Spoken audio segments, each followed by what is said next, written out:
70 реферати на врвни домашни и странски научници кои земаа учество на годинашната меѓународна конференција во рамките на отворените денови на Институтот за македонски јазик и промоцијата на зборникот Крстем Исирков и македонскиот јазик се доказ кој во континуитет го потврдува постоењето на македонскиот стандарден јазик наспроти негирањето од една соседна земја.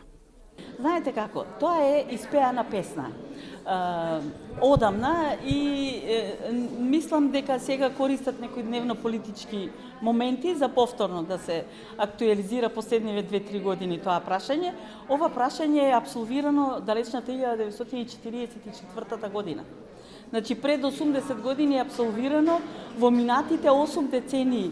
Целиот славистички свет го прифати и општо лингвистиката во светот го признаа македонскиот јазик, го прифатија, го проучуваат.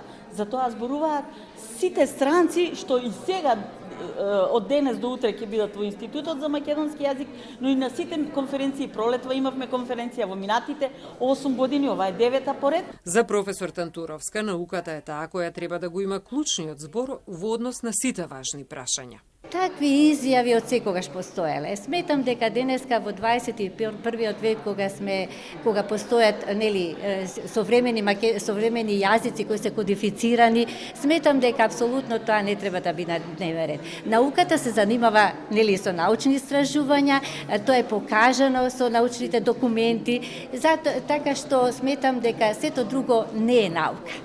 Сепак во континуитет треба да се повторува дека свеста за македонскиот јазик треба да биде на едно повисоко ниво. Во секоја средина треба да се повторува дека македонскиот јазик е повеќе функционален и ги има сите функционални стилови како сите современи стандардни јазици.